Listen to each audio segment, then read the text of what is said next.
안녕하세요. 100세까지 건강하게 살아가는 방안을 알아보는 100세 인생 건강통통입니다. 오늘은 이것만 고치면 100세 인생이 무난하다고 하는 나도 모르게 건강해지는 습관에 대해 알아보고자 합니다. 아직까지 저희 채널의 구독자가 아니시라면 지금 바로 구독 버튼을 꼭 눌러주시고요. 좋아요와 알림 설정도 부탁드립니다. 여러분, 누구나 건강에 신경을 쓰지 않는 사람은 없다고 하죠. 그러나 나도 모르게 나쁜 습관이 많이 있다는 사실은 알고 계시나요?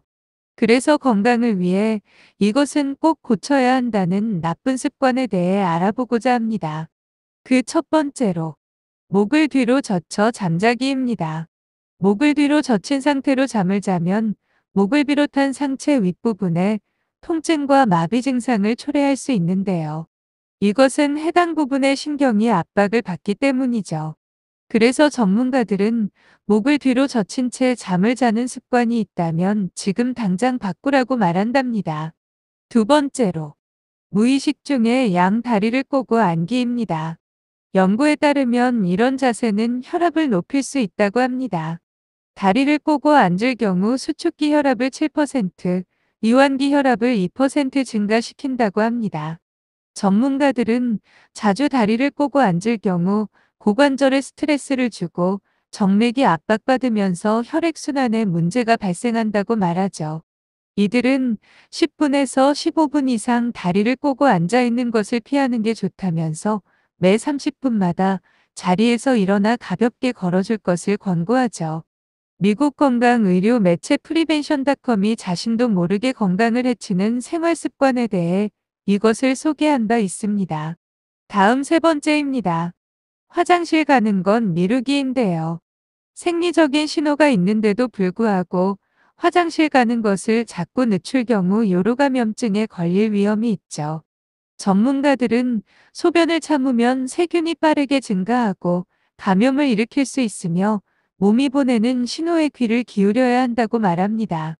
네 번째로, 허리벨트 꽉 조이기입니다. 허리벨트를 꽉 조이고 있으면 소화 기능에 역효과를 낼 수 있죠.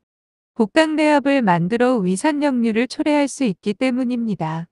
전문가들은 팬티의 밴드 강도만큼 허리벨트를 매는 걸 권하고요.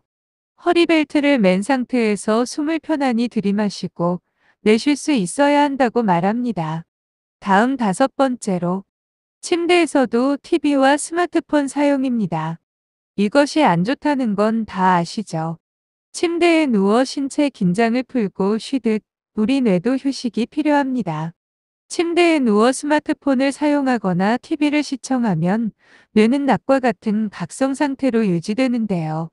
이때 블루라이트에 의해 멜라토닌 등의 수면 호르몬 분비도 방해받으니 수면 1시간 전부턴 모든 전자기기를 멀리하는 게 좋아요. 다음 여섯 번째로, 잠자리에서 일어나자마자 스트레칭하기입니다. 아침에 일어나자마자 허리 스트레칭을 하면 오히려 허리 디스크 발병 위험이 증가한대요. 커피를 마신다거나 이를 닦는 등의 행동을 10분간 한 뒤 스트레칭에 나서는 것이 좋습니다. 다음으로 일곱 번째, 습관적으로 식사 후 이쑤시개입니다. 고기를 먹은 후엔 물론 일반적인 식사 후 이쑤시개를 이용해 이를 쑤시는 분들 정말 많을 것 같은데요. 습관적으로 식사 후 이쑤시는 습관은 치아 사이를 더 벌어지게 만들면서 그 사이에 음식물이 또 끼기 쉬워지는 악순환을 반복하게 됩니다. 또한 이를 쑤시다가 잇몸에 상처가 발생한다면 염증으로 이어져 치아 건강에도 안 좋은 영향을 미칠 수 있기 때문에 식사 후 이를 쑤시는 안 좋은 건강 습관은 오늘부터라도 고쳐보시기 바랍니다. 다음 여덟 번째로, 구부정한 자세입니다. 구부정한 자세는 어깨 통증이나 어깨 충돌 증후군으로 이어질 수 있죠. 이는 회전근개 근육이 압박받기 때문입니다. 거울 옆에 섰을 때 귀와 어깨, 엉덩이, 무릎, 그리고 발목의 중심부를 지나는 가상의 라인을 그릴 수 있는 자세가 좋아요. 다음 아홉 번째로, 오래 껌 씹기입니다. 하루 중 오랜 시간 껌을 씹는다면 아마도 퇴근 무렵 턱 통증을 느낄 수 있을 것입니다.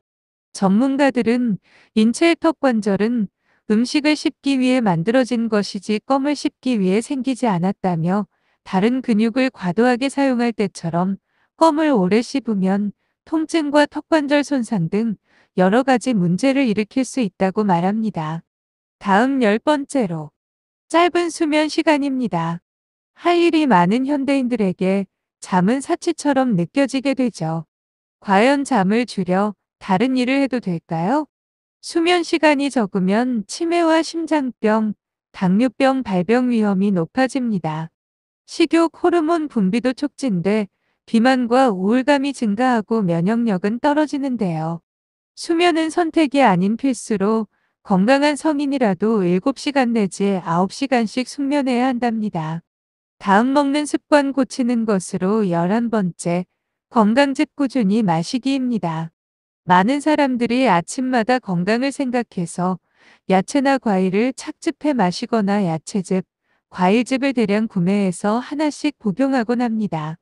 한 포씩만 챙겨 먹더라도 많은 양의 채소와 과일을 섭취할 수 있고 간편하게 마시면 되기 때문에 번거롭지 않게 느껴집니다. 그러나 가끔씩은 몰라도 이 건강즙을 꾸준히 오랫동안 복용하게 되면 간에 이상이 생길 수도 있습니다. 건강즙은 몸속에 들어가 간에서 해독되는데, 고농축으로 착즙액을 장기간 복용 시 간에 무리가 가기 때문에 간에 좋지 않은 영향을 미칠 수 있습니다. 다음 12번째로 타이레놀 같은 약의 오남용입니다. 타이레놀은 대표적인 해열 진통제로 일반 약 판매 순위 부동의 1위를 지키고 있죠. 열을 내리고 통증을 해소하는 약으로 감기나 발열, 두통과 신경통, 생리통과 치통, 그리고 관절통 등 다양한 통증에 복용하면 통증이 가라앉는데요. 이렇게 해열 진통제로 많이 활용되지만 너무 많이 먹으면 부작용도 따른답니다. 그러니 적당하게 최소화해서 드시기 바랍니다. 우리 몸에서 간과 콩팥은 중요한 해독 장기로서 약물 및 노폐물을 처리하고 배출하는 역할을 합니다. 약물을 체내에 복용하면 이러한 약물을 해독하고 처리하는 장기 중에서 주로 간이 큰 역할을 합니다. 아세트아미노펜과 같은 약물은 간에서 대부분 분해되고 처리되므로 복용 시 적절한 용량과 사용 빈도를 지키는 것이 중요합니다. 불필요하게 과도하게 약물을 복용하거나 오랜 기간 동안 복용하는 경우 간에 부담을 줄 수 있으므로 의사의 지시에 따라 약물을 복용하는 것이 좋습니다. 다음 마지막 13번째로 영양제 남용입니다. 건강즙과 마찬가지로 건강을 생각하는 습관 중 하나가 영양제를 복용하는 것입니다. 영양제는 피로를 풀어주기도 하고 몸에 약한 부위에 맞는 영양제를 선택하여 몸 건강에 불균형을 맞출 수도 있습니다. 그러나 영양제도 약이기 때문에 간에 무리가 갈 수 있습니다. 그래서 본인에게 맞는 영양제를 찾는 것이 중요하며, 영양제를 오래 복용하거나 영양제 복용 후에도 피로함이 지속되거나 몸이 불편하다면 가까운 병원을 찾아 간 기능 검사를 받는 것이 좋습니다.